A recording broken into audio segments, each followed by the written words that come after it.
علی صاحب اس کو ٹیک اپ تو کریے، ہاؤس میں لے کر جائیے، سارا ریکارڈ ٹیبل کریے، پھر وے فارورڈ بھی میرے خیال ڈسکس جب ہوگا معاملہ تو وے فارورڈ نکلے گا، وہاں سے فلور سے نکلے گا، ڈسکشن اوپن کریے وہاں. دیکھیے ندیم ملک صاحب، ایک تو لفاظی ہے، نشستن گفتن برخاستن ہے، دوسرا ہے میدان عمل میں اتر کے ایسا احتساب کرنا کہ سب کو اپنی اپنی نانیاں یاد آ جائیں، اور اس کے لیے ضروری یہ ہے کہ ایک ہم ان کو چارٹر آف ڈیمانڈ دے کہ آپ نے احتساب کرنا ہے، باقی ججوں کو پتہ ہوتا ہے کیا کرنا ہے.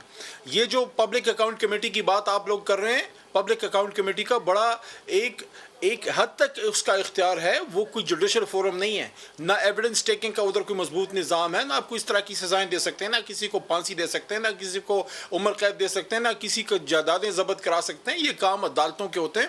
اس کا زیادہ تر آڈٹ پیرس سے ریلیٹڈ ایشوز ہوتے ہیں. بیسیکلی اگر آپ واقعی اس ملک میں احتساب کے لیے سیریس ہیں کہ کرپشن ختم ہو، تو جو سیاستدان اس میں انوالو ہیں ان کو اگر آپ ان کے نیچے کے لوگوں کو اختیار دیں گے، کیسے ان کی جماعت کا کوئی بندہ شہباز صاحب یا مریم نواز صاحبہ کے خلاف بات کر سکتا ہے؟ ہمت ہے کسی میں؟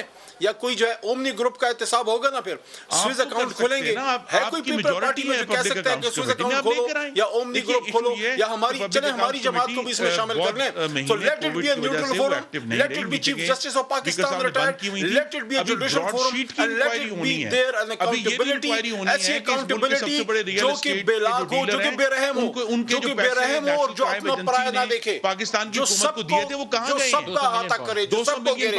یہ نہ ہو کہ میرا کرپٹ ہے وہ ٹھیک ہے اور تمہارا کرپٹ اس کو پکڑا جائے، پھر یہ چیز نہ ہو، پھر سب کا احتساب ہے.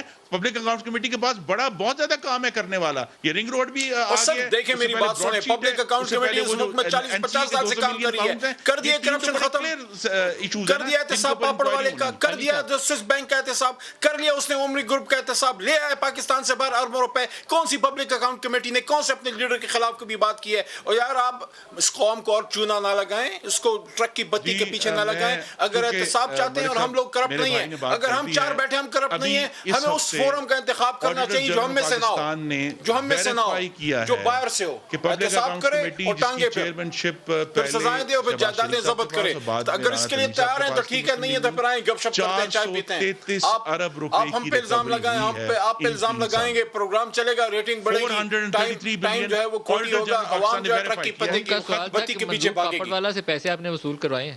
جی دیکھیے، یہ جو فوکس ہے نا میرے بھائی کا بھی اور ان کے اس میں لیڈر کا ہے کہ میں جب تک زندہ ہوں شریف خاندان کو نہیں چھوڑوں گا، ہم ان کی جائیدادیں ضبط کر لیں گے، ہم ان کو لٹکا دیں گے. کس نے یہ بات کی ہے؟ میں نے تو کہا کہ بے لاگ ہو، سب کا ہو، میرا بھی ہو اور آپ کا بھی احتساب ہو، لیکن میں اور آپ احتساب نہ کریں، احتساب کو تیسرا کریں. وہ انصاف نہیں ہے.